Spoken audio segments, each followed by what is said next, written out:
Bismillahirrahmanirrahim. Wa bagi antatazirah.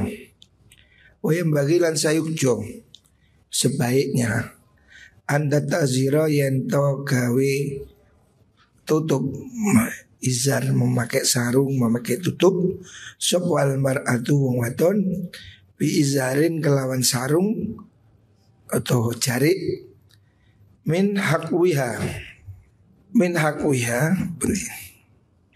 saking kan di sini aja nih bangkean hakun itu ya, jadi minimal pakai pakaian setengah badan ya, pakai sarung, jangan telanjang bulat ya. Rasulullah Sallallahu Alaihi Wasallam mengajarkan kalau melakukan hubungan jangan telanjang bulat seperti himar. Sebaiknya yang perempuan itu pakai kain ya, pakai sarung, pakai jarik sampai ke pinggangnya. Fi halil mulih ila fawqir rukbati tumeka maring dhuwure dengkul. Fi halil haidi ing dalam tingkah haid.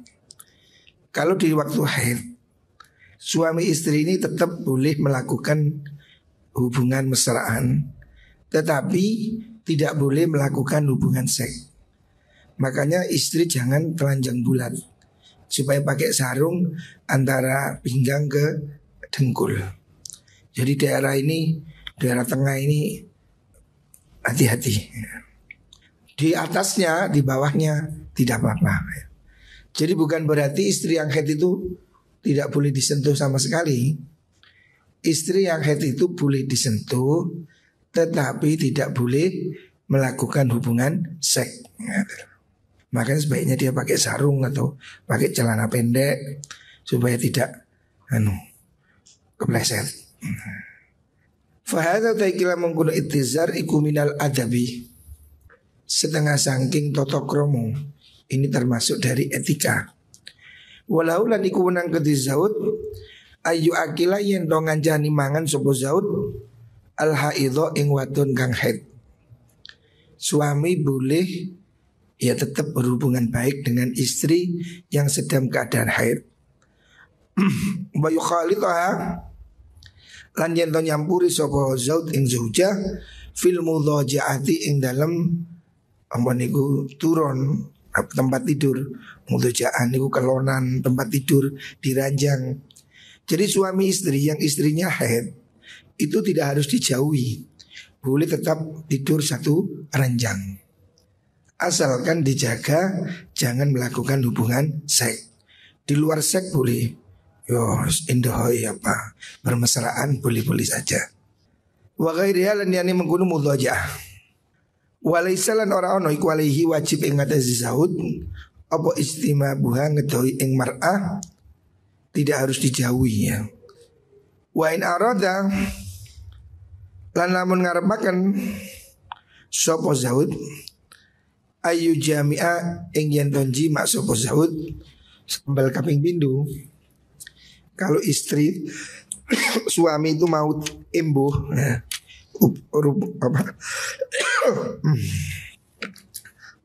kalau suami kepingin melakukan hubungan yang kedua ba'da ukhra sausi ambalan kang meneh. Ya Allah. Kalau suami itu menginginkan hubungan yang kedua, istilah Jawa ini tanduk embuh ya. Fal yaghsil mongko becik mbahsu sapa zaud farjau ing verjine zaud awalan ing dalam kawitane. Jadi kalau mau dipakai lagi supaya dicuci dulu itunya, alatnya itu. Begitu kayak yang perempuan. Jadi kalau sudah melakukan hubungan ronde pertama, ronde kedua ini supaya cawi gitu lah. Supaya bersih ya. Ini sunnah begitu. Iling-ilingan catatan. Wa ini halalan malan lamun mimpi sapa zaud. Ihtilam itu ngimpi metumani. Fala yujami'u mongko ora kanon jima sapa zaud. Orang kanon jima ata yagsila sehingga basuh sapa zaud farjau ing verjine zaud. Farji itu alat kelamin. Au yabula utawa yen tongguyu sapa zaud. Nah, jadi kalau suami mau melanjutkan ronde kedua itu supaya anunya dicuci dulu. Cewek dulu lah, cewek. Begitu juga kalau dia habis ngimpi metu mani, habis ngimpi basah, supaya kencing dulu atau cawi dulu. Wa yukraulan dan makruhaken opal jima'u jima' fi awalil laili ing dalam kawitane wengi atala yanamu atala yanamu singgo ora turu sapa wong ala ghairi taharatin ing atase liyane tingkah suci. Sebaiknya, ini sebaiknya kalau melakukan hubungan itu malam hari sebelum subuh, supaya habis nganu mandi sholat subuh. Kalau nganunya itu habis maghrib atau habis isya kan adem, tidak mandi, sehingga dia tidur dalam keadaan junub. Itu tidak bagus ya. Sebaiknya junub dulu baru tidur, supaya dia tidak tidur dalam keadaan junub. Nah, hatta layana masih ora turu sapa zaud ala ghairu taharatin ing atase liyane tingkah suci. Jadi kalau kalau mau gituan ya, itu sebaiknya jam 3 atau jam, jadi tidur dulu, habis isya tidur dulu, malam pasang beker kering, jam 3 bangun, nah, baru dilanjutkan. Nah, fa'in arad dalam mengarepaken sapa zaud annauma ing turuhu awil akla utawa mangan falyatawaddo mongko becik wudu sapa mengkono rajul do zaud awalan ing dalem kawitane wudu as-sholati kelawan kaya wudu is-sholat. Wudu as-sholati kelawan kaya wudu is-sholat fadzalika uta mengkono wudu iku sunnatun sunnah. Kalau kamu belum mandi terus kepingin makan atau kepingin tidur, sebaiknya minimal wudhu dulu. Habis wudhu baru tidur, habis wudhu baru makan. Dimakruhkan makan atau tidur dalam keadaan junub. Nah, minimal dia keadaan wudhu. Wadzalika mengkono wudhu iku sunnatun sunnah. Jadi sunnah kamu laki-laki perempuan kalau tidur atau makan itu jangan dalam keadaan junub.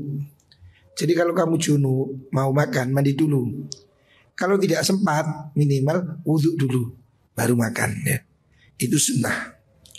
Qala dawu sapa Ibnu Umar, Abdullah Ibnu Umar, qultu dawu ingsun ngucap ingsun lin Nabi maring Nabi Muhammad sallallahu alaihi wasallam. Ayana mu ono to kena turu sapa haduna salah suci kita wa huwa halite ahad iku junubun junub. Boleh enggak orang itu tidur dalam keadaan junub? Qala jawab sinten Nabi, "Na'am, iya boleh. Idza tawaddoa nalikani wudu sapa ahad." Jadi kalau kamu dalam keadaan junub, hendaknya kalau mau tidur atau mau makan itu wudu dulu. Kalau sempat mandi dulu, itu lebih bagus. Walakin waradat tapi ustumakofihi dalam mengkuno wudu apa rukhsatun kemurahan. Artinya tidak wajib, ada kemurahan, hukumnya sunnah. Qala dawu sinten Aisyah tu Sayyidah Aisyah radhiyallahu anha, kana ana sapa Nabi sallallahu alaihi wasallam iku yana musari sapa Nabi junuban hale junub. Lam yamas suara nemek sapa Kanjeng Nabi ma'an ing banyu. Nabi pernah tidur dalam keadaan junub. Artinya ini membuktikan bahwa anjuran untuk tidak tidur itu hukumnya sunnah, tapi tidak wajib. Karena Nabi juga pernah melakukan tidur sebelum mandi dalam keadaan junub. Wa mahma adalan kapan-kapan balik sapa wong ila firasyi maring lemeke wong fal yamsah monggo becik ngusap sapa wong wajah firasyi ing wajahe lemeke wong. Maksudnya dikebasi. Auliyam filahu utawa yen ngebasaken sapa wong hu ing firas. Kalau mau pakai lagi, mau dipakai lagi, itu alasnya itu sudah dikebasi. Fa inna usune wong iku layatri ora weruh sapa wong ma ing perkara hadatsa kang anyar teko alihi ing atase mengkono firas ba'dahu sause mengkono jima. Jadi kalau habis dipakai jima, ambene itu diriciki. Jangan-jangan di situ banyak berjajaran, tumpah-tumpah. Walaya bagilan orang sayukjo tidak bagus. Apa yahlika yento nyukur sapa wong. Jadi cukur dalam keadaan junub itu tidak bagus ya. Bukan tidak boleh, tapi tidak bagus. Artinya boleh saja, tapi tidak baik ya. Orang dalam keadaan junub cukur itu bukan tidak boleh, boleh tapi tidak baik ya. Sebaiknya jangan cukur dalam keadaan junub, mandi dulu supaya anggota tubuh ini terpotong dalam keadaan suci. Au yang kelima utawa yen to ketok iso wong dhofrahu ing kukune wong, jangan ketok kuku. Au yastahidda utawa yen to ngeroi, mencukur pakai ini lah Pak. Keroan nih loh, keroan. Yastahidda itu pakai alat cukur ya. Kalau sekarang pakai apa? Silet itu lah.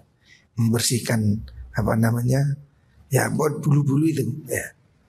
Au yo kerja atau yang ngetakan sapa wong adama ing getih atau dia mengeluarkan darah, jantung, bekam, itu tidak bagus dalam keadaan junub. Wala ayubina lan ora yen to ngilangaken sapa wong, maksudnya itu memutus operasi makanya minafsihi saking awak dhewe ni wong juz'an ing sak bagian atau operasi mau diamputasi umpamanya. Jangan dalam keadaan junub.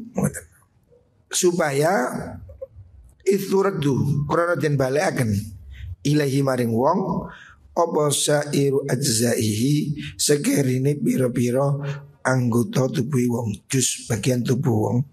Karena alasannya menurut Imam Ghazali, kenapa orang junub tidak bagus cukur, sebaiknya tidak menggunting rambut, kuku dan yang lain, supaya nanti dia waktu dibangkitkan itu semuanya dalam keadaan suci gitu.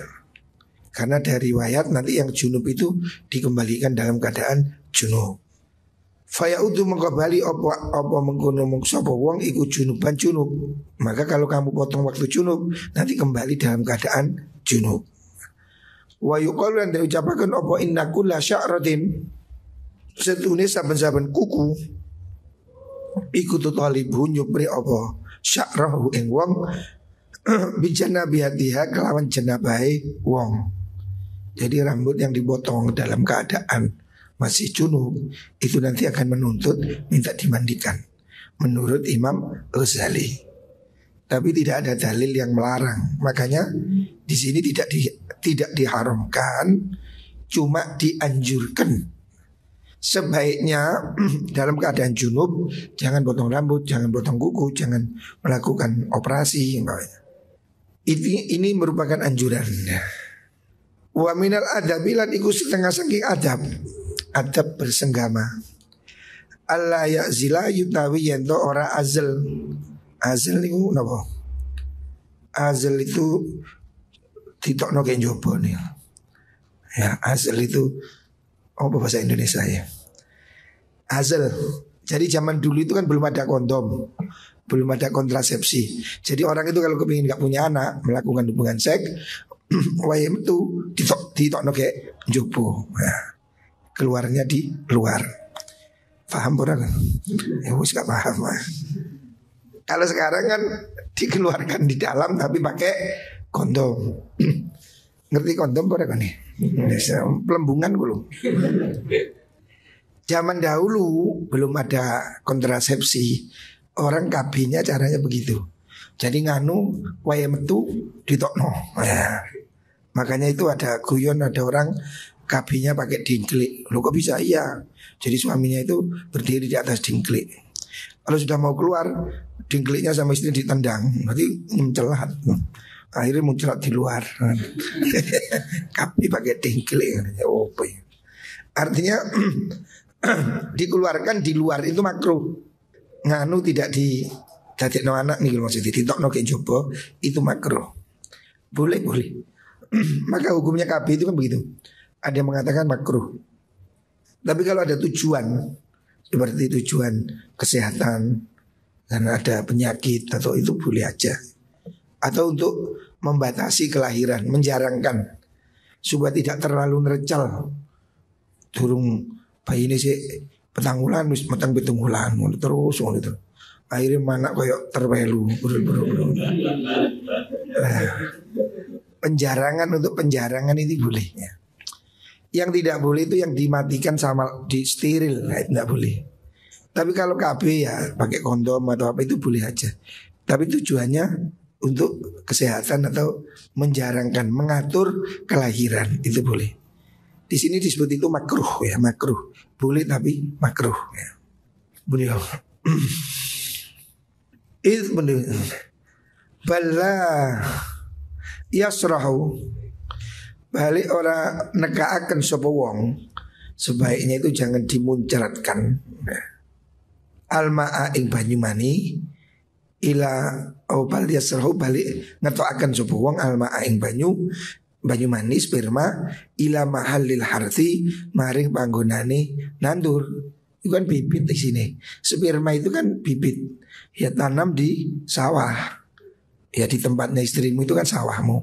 Jangan ditanam di tempat lain. Wa wa ta mengkono hartsu iku arrahmu arrahimu rahim.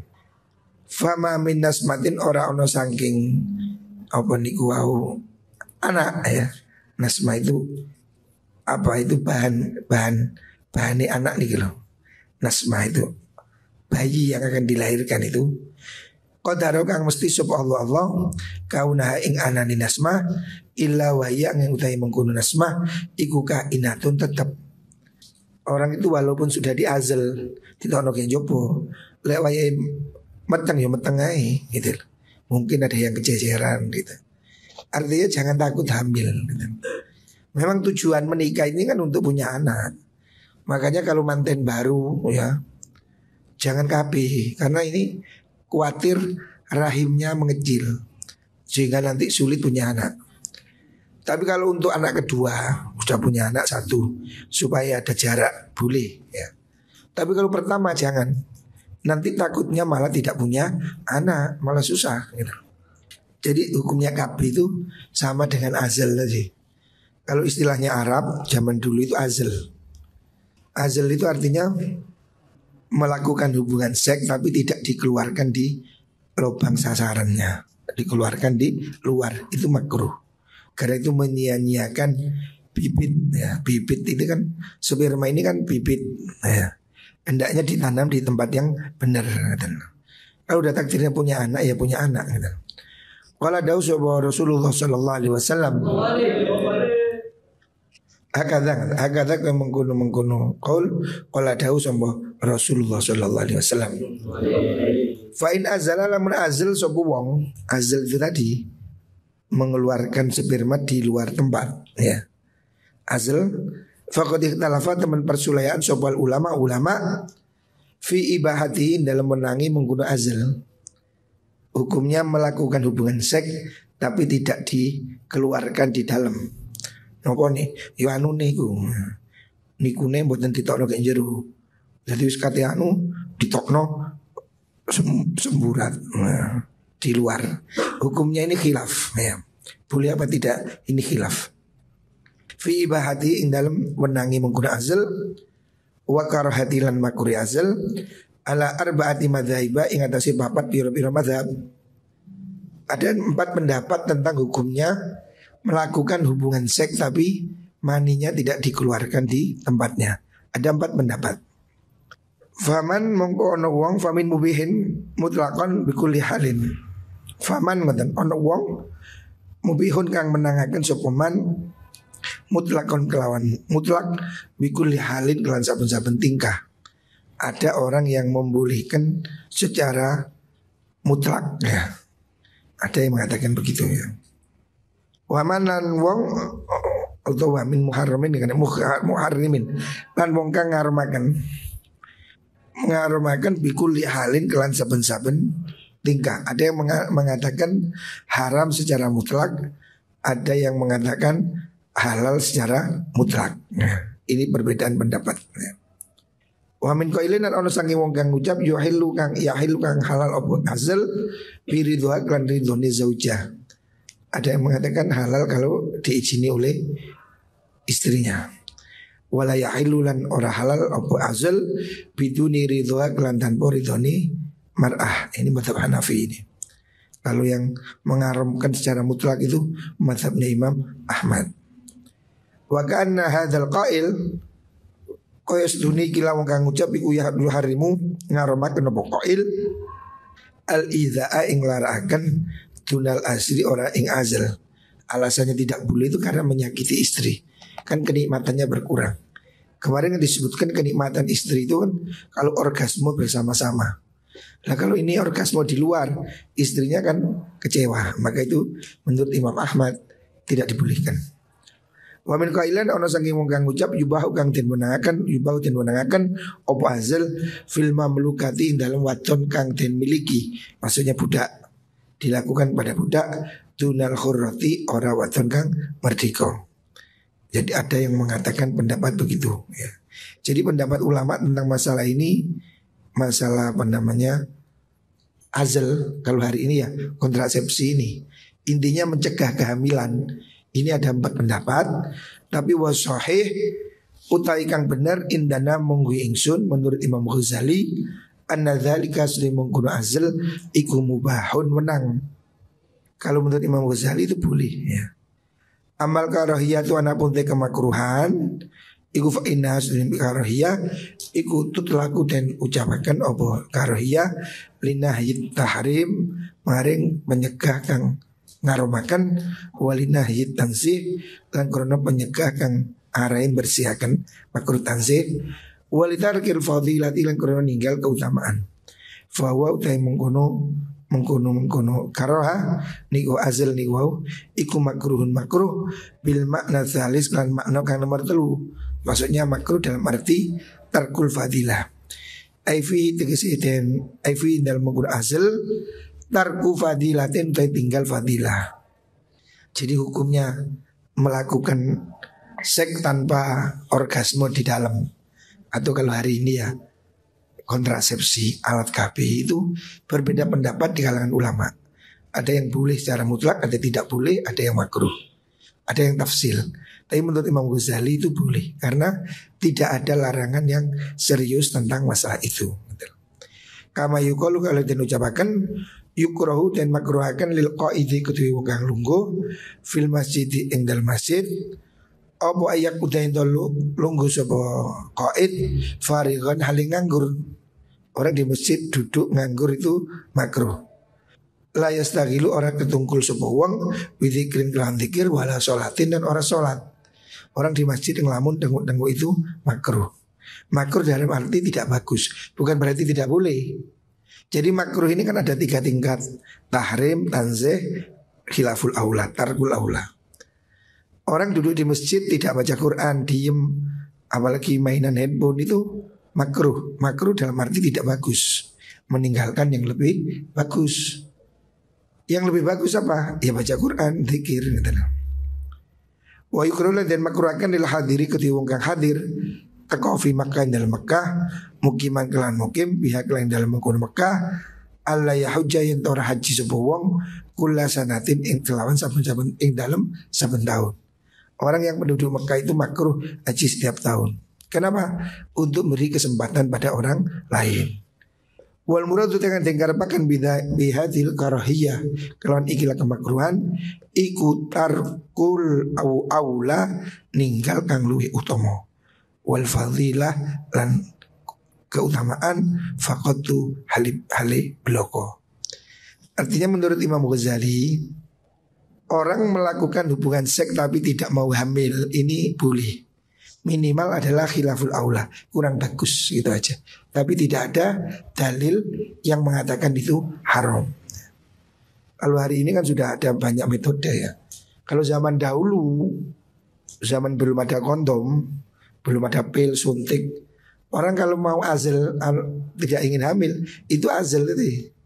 Kalau istirahat di pondok itu nyepling. Nganu tapi gak ditokno di situ, dikeluarkan di luar pulau, tidak di dalam pulau. Nanam tidak di dalam sawah. Ini makruh. Tapi Imam Ghazali mengatakan ya boleh aja, tidak ada masalah ya. Karena tidak ada larangan ya. mencegah kehamilan itu tidak ada larangan. Menurut Imam Ghazali itu sah. Yang tidak boleh itu menghilangkan kehamilan sama sekali atau membunuh bayi yang sudah tumbuh, itu tidak boleh.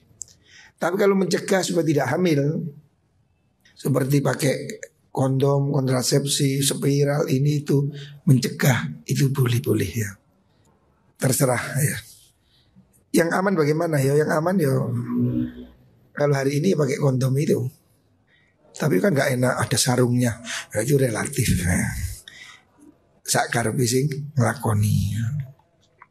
Tapi itu salah satu metode ya. Walaupun pakai kondom hamil juga ada. Orang sudah minum pil KB hamil juga ada. Karena sudah ditakdirkan oleh Gusti Allah. Tapi berikhtiar minum pil KB, pakai kondom itu boleh. Karena tidak menghilangkan kehamilan, tapi hanya mencegah atau menunda kelahiran. Itu boleh. Memang ada yang mengatakan tidak boleh, tapi itu pendapat mazhab lain. Saya diceritai Gus Dur zaman dulu itu. Waktu KB pertama tahun 77, pemerintah mau mengadakan gerakan KB ini khawatir kiai-kiai tidak setuju. Maka kiai-kiai dikumpulkan di Jombang. Terus BKKBN memberi penjelasan, kiai begini, KB ini itu pakai kondom dan seterusnya. Ya kiai itu dikasih penjelasan ya, mantu-mantu. Di akhir sesi ditanya, Pak Kiai ada yang mau tanya? Saya, Kiai harus tanya. Orang-orang heran, waduh, jangan-jangan tanyanya ini berat, haram atau bagaimana? Ternyata Kiai harus tanya katanya, itu kondom ukuran mana itu kok besar? Artinya ya tidak apa-apa gitu. Itu kondom Pakistan apa katanya, kok gede katanya. Artinya beliau bercanda aja, tidak apa-apa. Jadi boleh-boleh aja ya. Orang menunda kehamilan itu boleh, asalkan tidak menghilangkan sama sekali. Lah itu yang tidak boleh ya. Tapi hari ini juga ada yang harusnya boleh. Karena apa? Membahayakan penyakit atau apa. Kalau ada alasan medis, memang kalau melahirkan itu risiko tinggi, boleh juga ya untuk dicegah kehamilan karena ada kemaslahatan. Betul. Ya muka-muka KB ini paling selamat. Semuanya diberi keturunan solehin dan solihah.